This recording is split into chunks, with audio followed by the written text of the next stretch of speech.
Yo,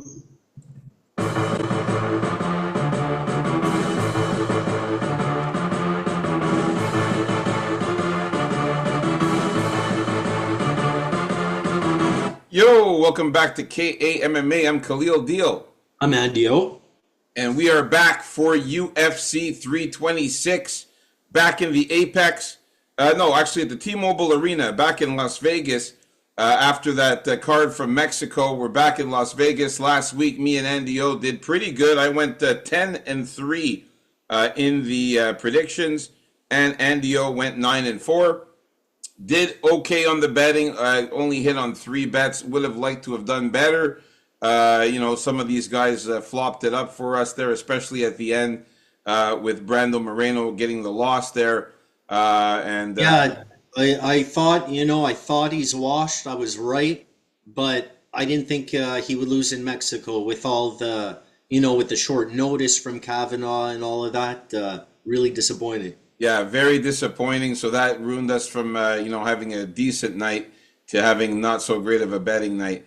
We're going to talk about UFC 326 moving on this week.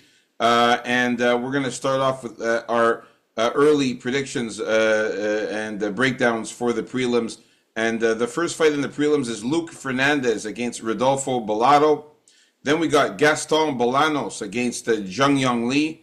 Then we have Rafael Tobias against Dr. Nurgojai.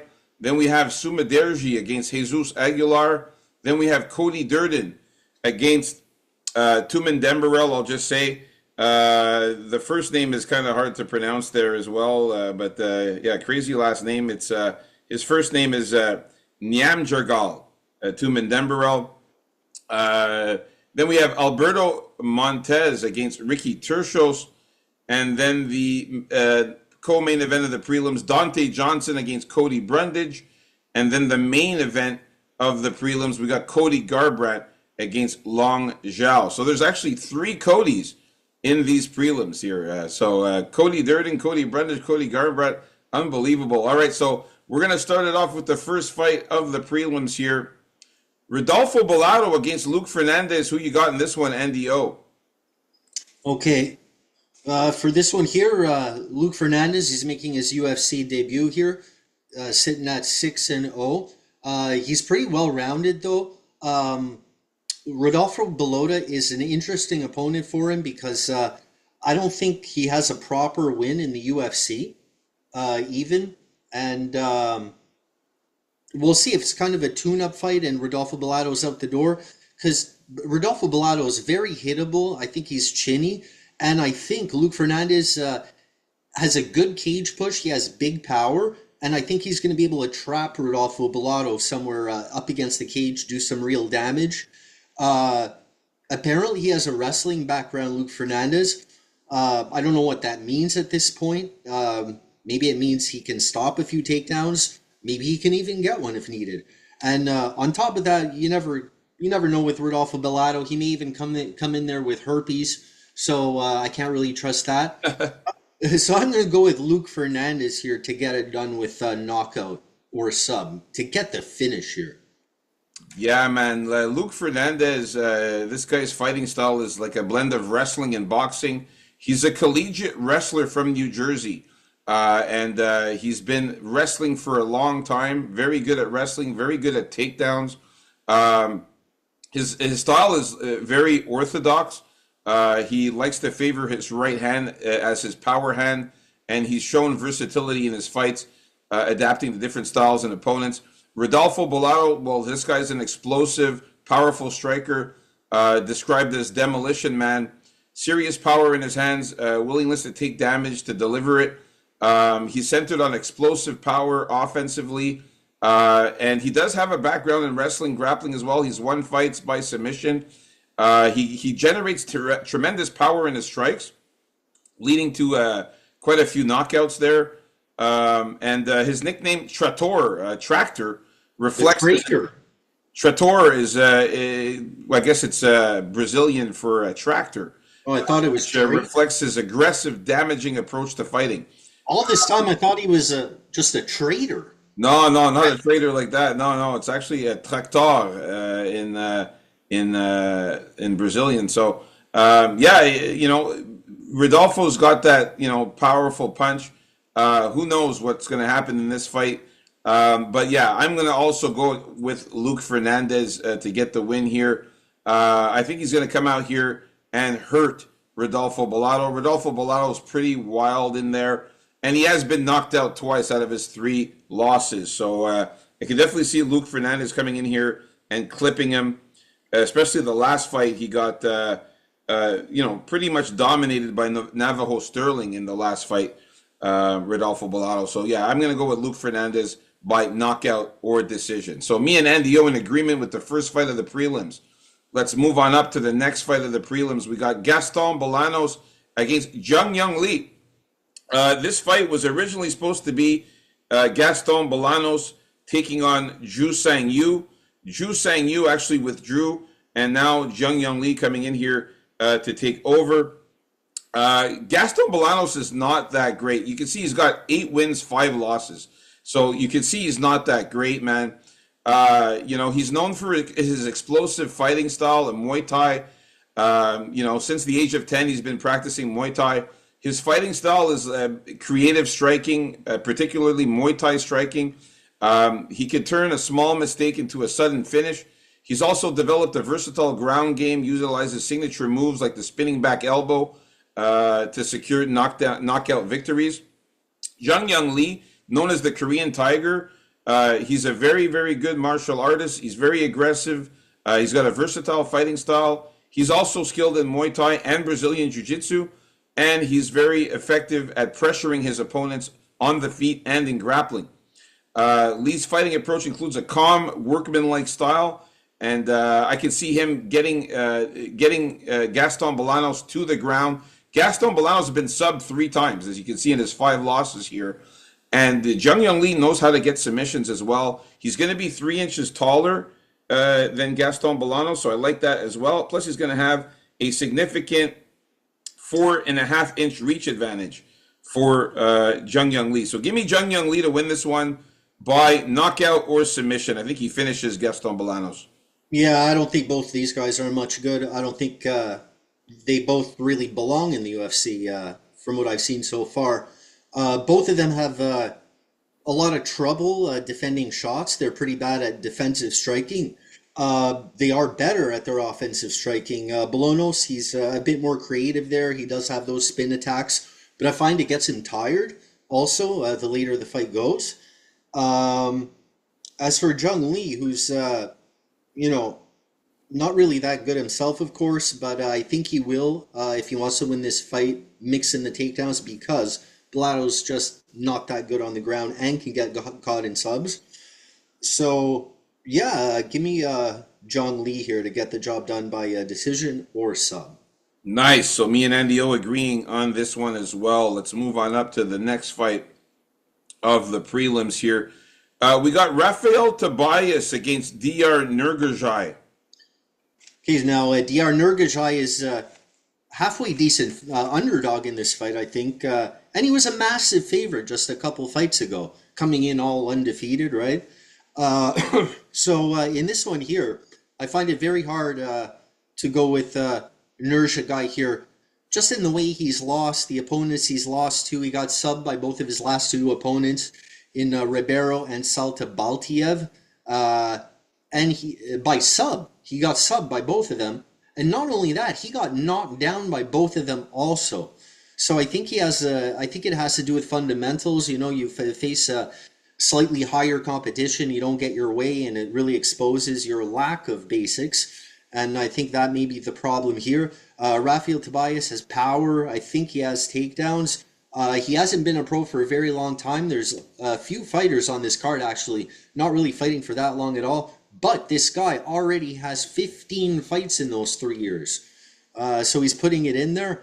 And I think he has the power enough also to give Nurgajai problems. So give me a Rafael Tobias by knockout or sub. I'm going to go sub, considering all this guy's problems lately with the sub. Exactly, man. I'm definitely in agreement, man. Rafael Tobias, he's known as bipolar. He's a Brazilian, fighter who's got a unique fighting style that blends striking pressure with opportunistic grappling. His approach is characterized by a calm demeanor during training, but a switch to a more aggressive and ferocious style when it matters, especially in the cage. His training background includes the Chuto box lineage, which emphasizes a competitive and dynamic fighting style that has significantly influenced his development as a professional fighter. And he's got really good submissions as well. So we're looking at a guy who gets subbed, versus a guy who can get subs. So, not much science here. Dr. Nirgorjai, he's from Kazakhstan, but he's not really good like these other Kazakhstanis normally are. This guy has a nervous twitch. I don't know if you've seen when this guy fights. He's the guy that always has that twitch. He's always grabbing his eye and shit. And it's not even like he's getting hit or anything. He just like grabs his eye in the middle of fights, and I think that hinders his view, his eyesight. Like that's why when he always does that, he's not like able to see very well, and he gets hit a lot. He's got a base in Greco-Roman wrestling as well, but in a few fights that we've seen him, he didn't look like a good wrestler at all. He does have forward pressure, some decent powerful strikes, specifically head kicks and overhand rights. He does have some effective grappling, but again, we haven't seen it even in his last fights there, where when he fought Yuran Saltibaldiev and Brenson Ribeiro, he didn't really look like he used any kind of grappling at all in those fights. I'm going with Rafael Tobias, man, to get this guy on the ground and finish him by submission. I'll go knockout or submission for Rafael Tobias, ground and pound, or just a sub, man. This Raiden-looking guy from Mortal Kombat with that funny hat he has on there. I call him Raiden from Mortal Kombat. He's going to lose this one, man. I don't see him winning. So Andy O and me are agreeing again in this one here. Let's move on up to the next fight. All right. This one here is going to be a banger of a fight. Suma Derji against Jesus Santos Aguilar. I was going back and forth in this one, man. Suma Derji, he has a fighting style revolved around Sanda, which is a traditional Chinese martial art that emphasizes striking and grappling. His training includes wrestling, but he's known predominantly as a striker. He likes to keep the fight standing, and his striking accuracy is pretty good. He's got a 54% striking accuracy. Jesus Aguilar, this guy's a grappler. He specializes in takedowns and submissions, particularly the guillotine and rear naked chokes. He's developed a functional striking game, uses techniques like the overhand right to set up his takedowns. His most dangerous weapon remains his ability to control opponents on the ground and secure submissions. He's also known for his pressure and willingness to take risks, using his toughness to overcome physical disadvantages like his short reach.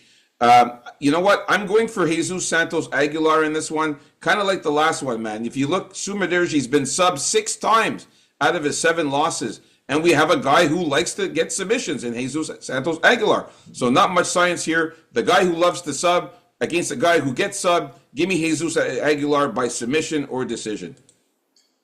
Yeah, I love Aguilar here as the dog. If it were up to me, it would be a lot closer than this. So I'm very happy about this. I think he's one of the more underrated guys, Aguilar. His striking isn't only functional, I think it's pretty underrated. He's knocked guys out, actually. He does love that ghillie also, and loves going for that neck. But the problem with that, sometimes he overdid it and got himself into worse positions because of that. But I think he kind of corrected that problem. And Suma Derji's best bet is just to hope he can use his range throughout the whole fight.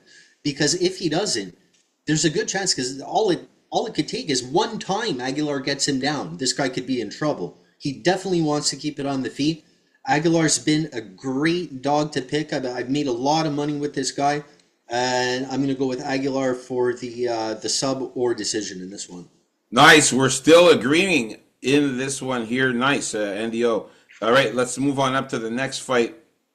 So, Cody Durden against Nyamjargal Tumendembarel, who you have in this one, NDO. Okay, in this one here, Tumendembarel, man, I was looking I was looking at his record, and this guy has beaten nobody except Carlos Hernandez, who I feel would lose to Cody Durden. I'm going to be going with Cody Durden in this one. Initially, I was going with Turman Dembrall, but the more I looked at it, man, this is a must-win for Cody Durden. He always tries to fight fun, sometimes to his detriment, because he can lay on top of a guy if he wanted to a lot more. I see this being very possible with Temendemberal here. Um, he is a dog, Cody Durden, and I think he's better overall than Terman Demberal here. In the striking, it's more polished. It may not be as fancy sometimes, but it's more polished. He's definitely a better wrestler here. The thing is his fragility. I'm kind of worried about him being finished more. He's always had a kind of problem with submissions, but I don't really fear Temendemberal submissions as I fear him cracking Cody Durden at some point in the fight. But I think, man, this guy wants a win bonus after all these losses. I think he is the better fighter overall, and I'm going to go with finally Cody Durden finding his way into the win column again. So give me Durden by decision or knockout.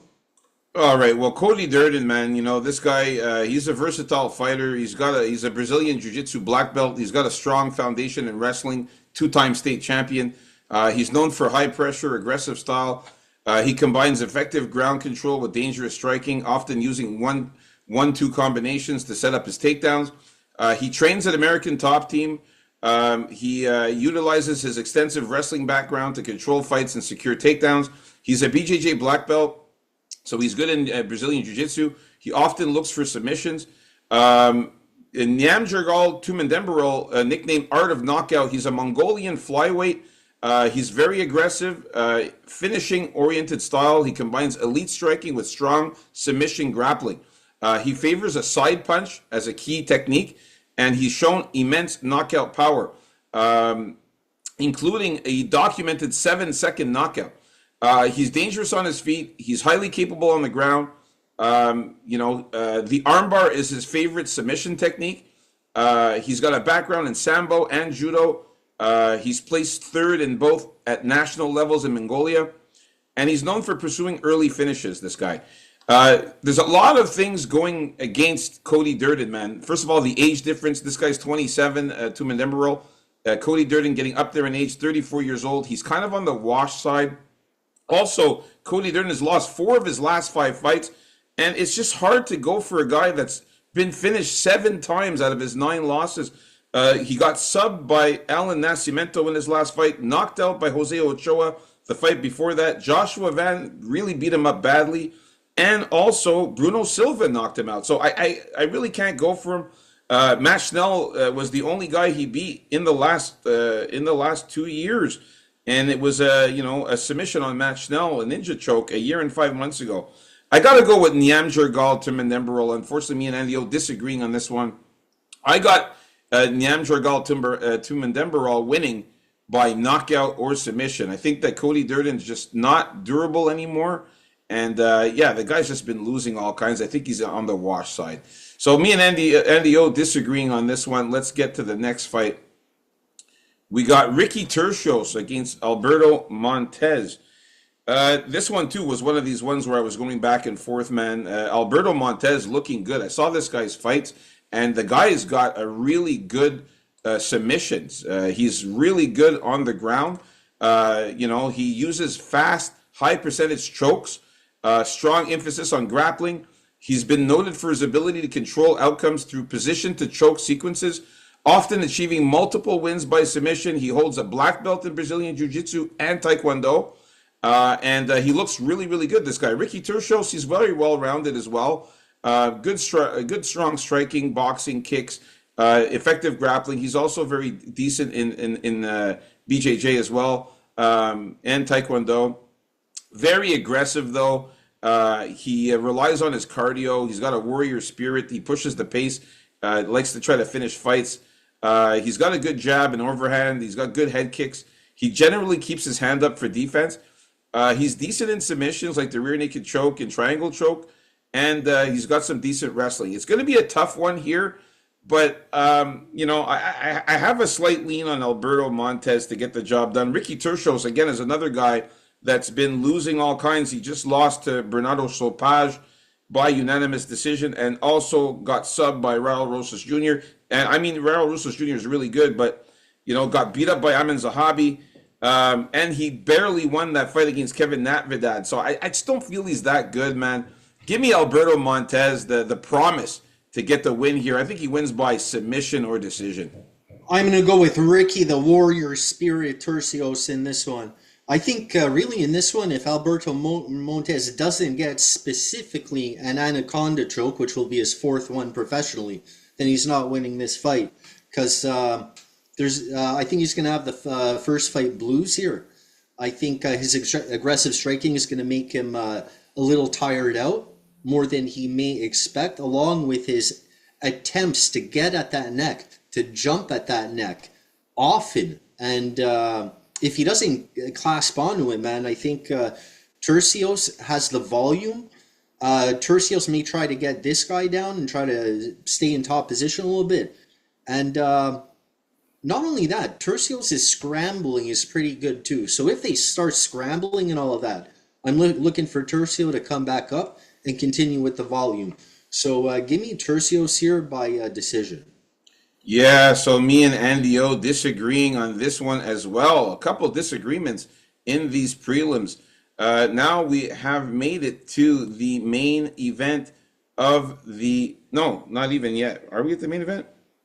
Almost at the main event of the prelims here. If you haven't already, guys, hit the like button and subscribe if you're liking this video here and enjoying. All right, so we got Dante Johnson against Cody Brundage in this one here. It's you, Andy. Yo, who you got in this one, bro? Are you sure it's me? Yeah, Okay. it's your turn, yeah. Yeah, this one, just when I thought that Cody Brundage was improving his striking and his tactics, all he did the last fight was rush in with a flurry. When it didn't work, took some time to recuperate. And that was the pattern. And Camarosin got used to this and knocked him out. So you got to consider him more of a moment winner, unless he's like a wrestler. He's a wrestler first, and he should be able to hold you down a little and rough you up more than he does, but he really doesn't.